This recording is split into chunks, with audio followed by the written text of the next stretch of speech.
What's up, guys? Welcome back to the channel and welcome to a video, an all-out review chat thing. It's similar to my CM Punk one. I think I'm just gonna sit here and ramble for 20 to 25 minutes, just talk about everything on the show. Only on my phone, so I can't check the order of the card. But I'm going to say this before I get into it. I think All Out is the best wrestling show I've ever seen. All Out 2021 is the single best wrestling show I've ever seen. So let's just start. And the show kicked off with Eddie Kingston versus Miro for the TNT Championship. Maybe match of the night for me. I think in terms of actual match quality, it wasn't the best. That was probably the tag team title match. But this was definitely up there. The story they were telling is, they both have their weaknesses and they were both trying desperately to exploit them. Miro with his neck, Eddie susceptible to getting choked out. And yeah, they just had a big dirty horse fight. Miro had a drop kick where he hit this drop kick with an insane fucking bit of jump on it. It was unbelievable. And then he cheated to him with a big old kick to the stones and a game over for the win. And this just makes me think, I think the Miro stuff, I wouldn't take the title off Miro anytime soon. But with the finish to that match and Grand Slam coming soon, I kind of think they might put the TNT title on Eddie.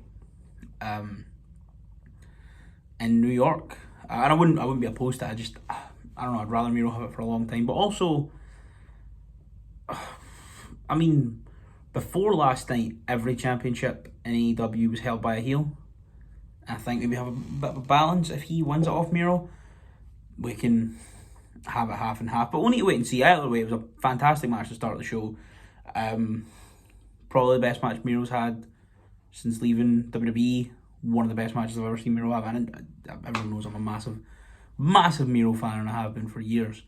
And it was really good to see them open the show and just have this fantastic match. Then followed up by a match that feels like a fucking fever dream. John Moxley versus Satoshi Kojima. And another big man fight. Just big heavyweights fighting each other. And it was great. Moxley came through the crowd in a fucking GCW hoodie. Because the night before he won the GCW title, in the space of 24 hours, John Moxley beat Matt Cardona for the GCW Championship, confronted Nick Gage, wrestled Satoshi Kojima on pay-per-view, and won. And then after the match, Minoru Suzuki came out and confronted Moxley, and then they had a fight and he pile-drived him, and it was amazing. And here's the thing. I think it's not New Japan's fault, but the way Japan is right now with the sort of constant states of emergency, the no or the clap only shows, the no cheering shows, stuff like that. Suzuki and a lot of New Japan has kind of felt stale. That was the first proper Suzuki entrance we've had in 18 months. It's the first proper Minoru Suzuki entrance where Kazune Inari is playing and he's on the apron, he's fucking giving it the claps, and everyone just screams Kazune Inari, and it was amazing. It was unbelievable. And you could just see how buzzing he was. Admittedly, I've not watched a lot of New Japan. The sort of no clap shows or the no cheer shows have sort of drained my excitement for the promotion. But so I could be talking at my arse and say that's the first proper Suzuki entrance we've had in 18 months. I can't stop watching a little bit after Wrestle Kingdom, and every time I watch Suzuki, he just sort of stormed his way to the ring to start his fight. And he never, and it was always good because it was a Suzuki match, don't get me wrong. I love Suzuki, but I don't know if that's come back because I just have no real desire to watch New Japan right now. So if he has had a proper entrance, then I'm talking shite. If I'm not, it was amazing to see it last night, and he looked as if maybe it was just because he was on a major American pay-per-view and everyone was going nuts, but that was a lot of fun. I believe after that, what the fuck did we have after that?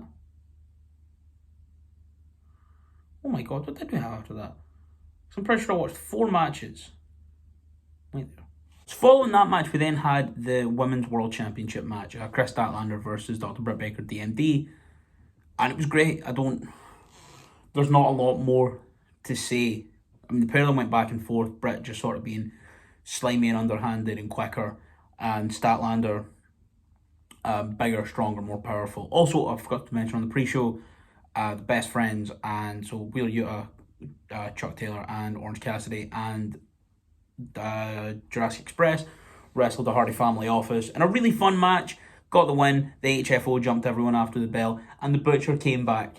Andy Williams is back. The Butcher's back. Oh, thank God. But then the best friends came out with Chris Statlander for our match, and there was a great bit where they were on the outside. She was on the outside, and it got like, I think it was Aubrey was ref. It got to like 7, and Orange Cassidy just starts screaming at her to get up, and you're like, this is the most emotion I've ever seen Orange Cassidy exhibit ever. And I must say, I really like the transition of Orange Cassidy's character. I kind of thought, fun upper mid card act, like sort of maybe mid card to upper mid card act in AEW, if used right. The Orange Cassidy gimmick is something that's so good because it protects him. It protects I don't know his real name, but it protects the man because he doesn't need to take as many bumps. But it also, when he does bust out the big stuff, it sort of keeps that special. But now in AEW, he's like a genuine main eventer where the gimmick is, it's still there, but it's being used more sparingly because he's not always given effort, but he's always in matches where he's now exuding that effort and he's showing it. And I really like it. I think I originally thought maybe doing that too much sort of takes the fun, takes the specialness out of the character of Orange Cassidy, but it's not at all, and I really, really like it. And then to see him have that burst of emotion for Statlander was a lot of fun. In the end though, Britt Baker won with lockjaw and hit Panama Sunrise, hit Adam Cole's move in the middle of the match. So yeah, that was a lot of fun, foreshadowing something that happened later. After that, we then had the steel cage match for the tag team championships. It was fucking great. It was so good. You had Mikey Ruckus and I'm assuming he's a Mexican rapper. I can't remember his name. I should have looked that up before this. But they sort of did a big performance rap, like performed Lucha Bros to the ring. It was really, really cool. Then the Young Bucks came out, and what can I say about a Young Bucks Lucha Brothers match? Like, they just have this unbelievable chemistry with each other and against each other. They're always in the right place at the right time. Just some of the best high-flying to hard-hitting to technical to back to just fucking bone-breaking action, just constantly, never really stopping. And they're so perfect for each other in that sense, both teams. Then, at one point, Matt Jackson got associates to his Brandon Cutler to throw a bag in the ring, and he pulled out those new Fragment Travis Scott Air Jordan 1s. And the bottom just had thumbtacks all over it. And people were getting super kicked with the thumbtack shoes and pressed into their head. And by the end, like, everyone but Matt was bleeding. Like, Penta was bleeding profusely. A lot of really, really good false finishes towards the end. And the Lucha Bros picked up the win with that sort of like assisted kind of pedigree tiger pile driver thing that they do, which is fucking cool. There was nearly a fear factor off the top of the cage, and I was like, Phoenix would do that, but then he just ended up hitting a crossbody. There was nearly an assisted fear factor from that, and I wouldn't have been surprised if he'd done it because he's fucking mental. Everyone in that match is mental. There was a Canadian Destroyer off the top rope as well. It was just a lot of fun, a lot of mental stuff, and like a lot of big spots. Obviously, it's Lucha Brothers and the Young Bucks, but like, I don't know, those big spots, those big moments, like a top rope fucking Canadian Destroyer, they all felt earned. They never felt like, oh, let's do something cool. Obviously, they're like, let's do something really cool that's going to get everyone talking, but everything served the purpose of the story, and the story was consistent throughout. Then we had the Casino Battle Royale. The winner gets a shot at Britt Baker and her Women's World Championship. Not going to run through every entrant. I'll just talk about some notable ones and then some big spots. Obviously, you had who you'd expect: Jade Cargill, Hikaru Shida, Red Velvet, Jamie Hayter, Rebel, Big Swole. I've not seen her for a while. It was nice to see her. Diamante, a bunch of cool names. Oh, Anna Jay, Ty Conte, Penelope Ford, the Bunny. Kiera Hogan was in the match. That was cool. Layla Hirsch, I think Sky Blue, her name was. She's like a local independent wrestler from Chicago. So that was really cool to see. A lot of people knew her. I was unfamiliar with her stuff, but I think she was like first out. But it was cool to see her get that moment. But it was all counting down to the Joker. The Joker card obviously is the final entrant, and if you know the concept of the Casino Battle Royale, it's 4 groups of 5. They come in, one like 5 at a time, and then you get the Joker card at the end, and that is the last entrant. It's like over the top rope. Rio was there, and Emi Sakura. There was a lot of cool stuff. But then, like I said, the Joker is who it was all about. And I was thinking to myself, I was like, who is it? In this last suit, Ty Conti ran out, and like her music kept playing after she'd hit the ring, and I thought, oh, okay, Ty's the Joker. I kind of lost count of who was all in, and then someone else's music hit after, and I was like, oh, okay, so who is the Joker? And I was trying to think of big free agent names within women's professional wrestling, or I was kind of thinking maybe Deonna Purrazzo, because she's sort of teased wrestling Brit a few times. I thought it'd be really cool if it was Deonna. I heard in the crowd, "We want Tessa, no we don't" chants going back and forth. But in the end, it was someone, I don't think it could have been anyone better. It was Ruby Soho, formerly Ruby Riott in WWE, Heidi Lovelace before, and I lost my mind. Oh, I went insane. Like, I went nuts. Genuinely. Ruby Soho is, I think there was a lot of debuts tonight. There was 3 people showed up, including Ruby Soho, and obviously had CM Punk's debut. But Ruby Soho is the one that has me the most excited out of the 3 that showed up. And maybe that's because I got to see her wrestle. Maybe that's because she's a lot more to prove than the other 2. I'm not going to spoil yet, even though you probably know. She's got a lot more to prove than the other 2, and I kind of think she'll be given more spots. She'll be on TV more because they kind of maybe want to save these bigger names, or she'll definitely be wrestling more than one of them. But as well, those vignettes she made, like the people leaving WWE, the vignettes have been cool, right? Moxley's leaving the prison was cool. Buddy Matthews leaving the prison was good. I liked it. And then obviously you had Tommy End doing like the escaping the asylum stuff, and that was all really cool. But Ruby's vignettes were just these like high budget arty things, like she was saying the runaway Ruby Soho, and she's, you know, just travelling town to town, missing trains. She clearly got somewhere to go. And then at the end it was saying destination unknown, like the Rancid song Ruby Soho. And I was just so invested, and I totally forgot that she was an option.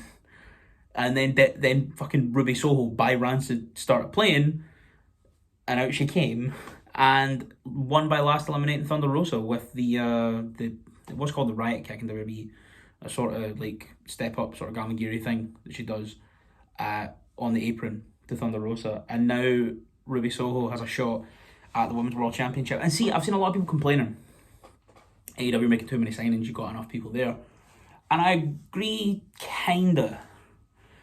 But the women's division is something that does need bolstering. I do like the women's division, but I just think that needs more names, because we're not in that WWE realm yet of the champ is wrestling Randy Orton this month, and then Sheamus next month, and then Bobby Lashley next month, and then Randy Orton's won it again, and then Sheamus nearly won it again. We're not there yet, but without some big signings or bringing some new people up through and treating them well, the women's division kind of maybe possibly runs that risk. And I think adding someone like a Ruby Soho is the perfect move. I don't think she's going to beat Britt Baker. I think the person who beats Britt Baker will be Jade Cargill. But Ruby Soho is just a license to print money. And, oh man, I love her. I absolutely love her. I'm pretty sure now we only have 3 matches left after. Oh, there was a promo at one point with Chavo and Andrade. Obviously, Andrade couldn't be wrestling Pac because Pac couldn't get over to travel issues. That match had been rescheduled for Wednesday on Dynamite. So that was fun, but no match on the pay-per-view. I don't remember where that slotted in on the card. Then we had, I'm 90% sure, unless I forgot a match. I know this said there's going to be one take, but it's been mostly one take. It's just total rambling. Let me go and check the card order one more time. It turns out I was wrong. There was another match that I totally forgot about. The final fight, Chris Jericho, MJF. It was a good match. It was a really good match. Jericho and MJF have a really good chemistry with each other. I'm just sort of burned out on this feud. It's been going since last October. It's been going for like a year. MJF and Jericho have been involved with each other in one way or another. Like, he was in the Inner Circle, then he wasn't, then the Pinnacle formed, and then they had Blood and Guts, and they had their Blood and Guts, they had the Stadium Stampede. And, MJF he beat Jericho 3 times. Once they had the pay-per-view match last year, then they had Blood and Guts, then they had the 5th Labor of Jericho. And it was fun, it was fine. They're both really good, they know each other really well. MJF was absolutely incredible in this. He was showing off that he's one of the best wrestlers in the world. He was doing a lot of cool flips and stuff. And the commentary was he knows he can do that. He never does it because he doesn't like the fans, but he's just going so deep into his arsenal to pull out all the stops to beat Jericho here. And then he did beat Jericho. He hit him with Floyd and he hit him with a Judas effect. Then Jericho got his foot on the ropes, but Aubrey missed it because Aubrey was looking at his shoulders, and Paul Turner was at ringside because he came out because Wardlow and Hager came out to fight, and then Paul Turner made her restart the match, and then she did. And then Jericho won with, I like this actually, won with the Walls of Jericho instead of winning with the Judas effect, which I quite liked. Obviously, this might have been his last ever match. He went back to the move that's so closely associated with him, with the Walls. I think I say I liked the match.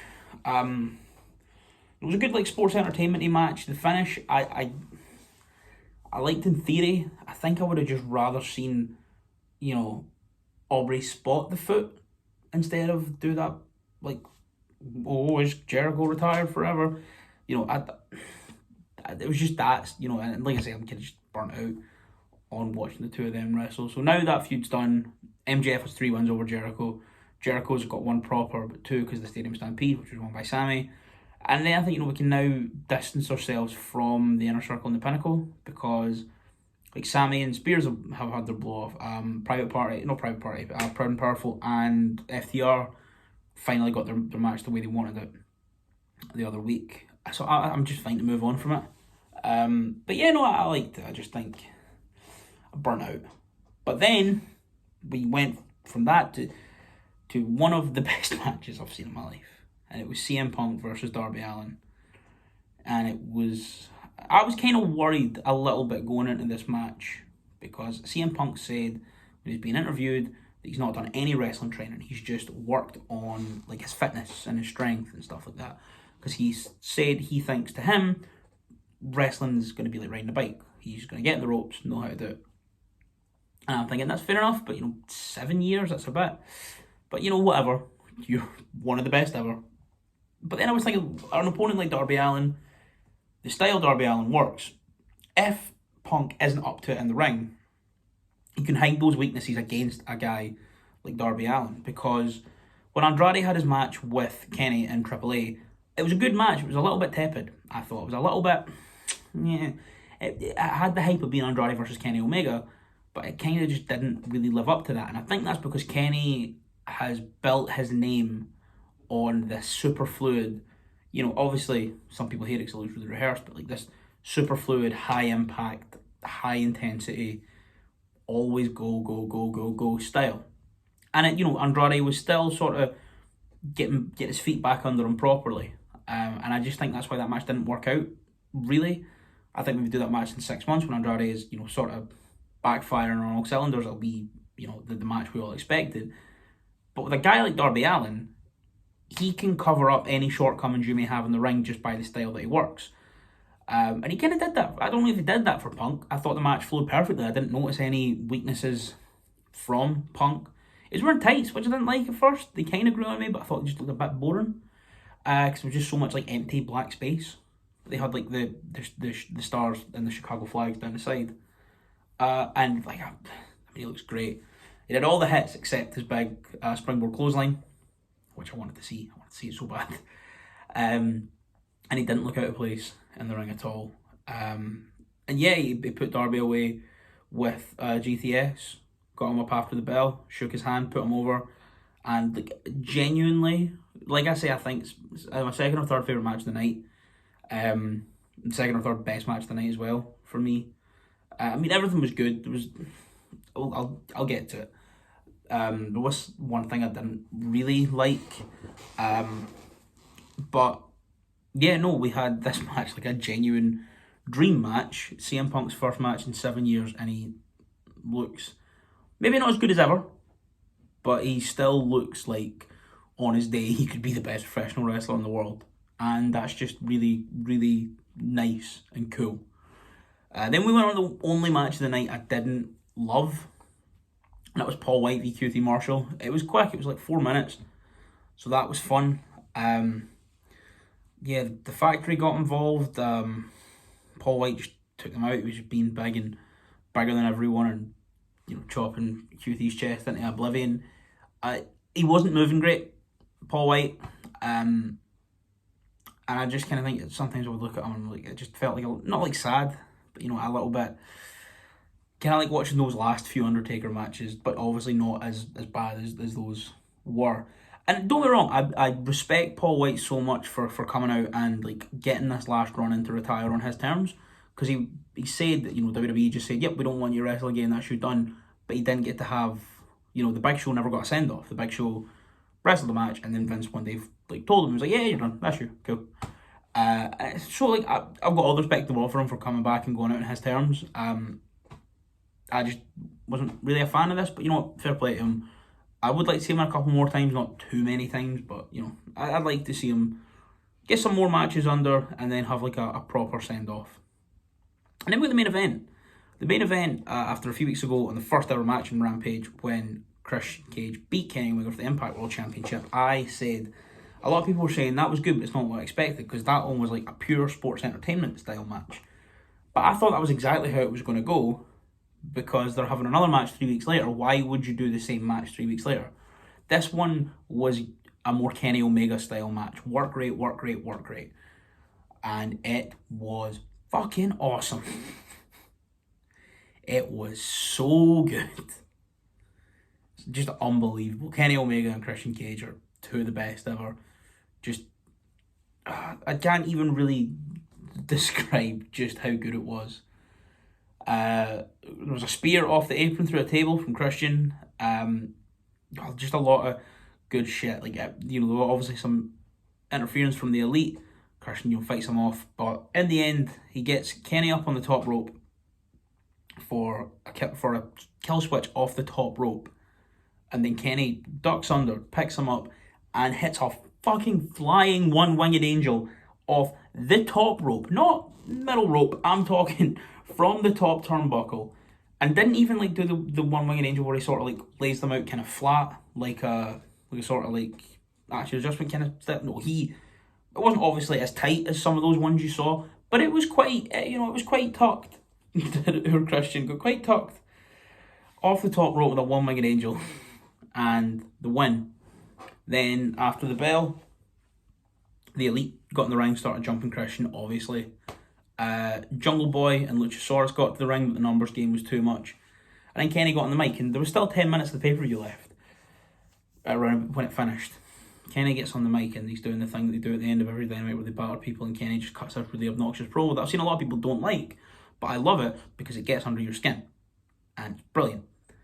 And he was there saying, Christian tried and failed. Everyone who can beat me, everyone who I think could beat me for this championship is either retired or dead, or something along those lines. He definitely said, like, everyone who could beat me is retired or dead. Obviously, a few years ago, Adam Cole was murdered on the request of Kenny Omega via a poisoned can of Monster on Being the Elite. That's how they killed off his character in Being the Elite. And everyone kind of clicked. And then some new music hit, and it was Adam Cole. And Adam Cole is in All Elite Wrestling. Adam Cole is here. And he walked to the ring to save Christian, got all up in the Elite's face, fucking fat Adam Cole, baby, got ready for a scrap, and then super kicked Christian Cage right in his head. And Adam Cole is now a member of the Elite because they're all best friends, and he's forgiven them for killing them. And then as they're continuing to lay the smackdown on Jurassic Express and Christian, Flight of the Valkyrie starts playing. And in the same fucking segment, they debuted Adam Cole and Bryan Danielson. And Bryan Danielson is now All Elite. And he hit the ring, cleared everyone off, big scrap happened. He kicked Nick Jackson about 17,000 times in the chest, then hit a running knee. And that's how the pay-per-view went off there. Like I said at the start, I think this is the best pay-per-view I've ever seen. It feels like a new era for AEW. I've seen a lot of people saying, you know, now the main event scene feels really top heavy. The Elite have another member that's getting a bit NWO like, but they are totally self-aware of that, and that's why they're doing it. And I trust where it's going with them. You know, Bryan Danielson's called a shot at Kenny Omega, essentially. We've got Miro still the TNT champ. Overall, I think the whole show is great. The whole roster is great. On paper, it might look a bit top heavy, but when you think about it like this, right now, Mox isn't in a title picture. Mox is just feuding with every legend of Japanese professional wrestling. Kingston's doing his own thing, feuding with Miro. He's still Mox's pal, they're still mates, but like, you know, he's kind of doing that. We've now got as well Daniel Garcia and 2.0 who are involved with Kingston and Mox, and Darby and Sting and CM Punk. So that sort of takes like main eventers like Punk, Darby, Mox, Kingston out of the title. I mean, Kingston had a TNT title shot, but you know, that sort of takes them away to do their own thing. Also elevates guys like 2.0 and Daniel Garcia, who I think we're going to have him wrestle Bryan Danielson soon. That's all I want to see.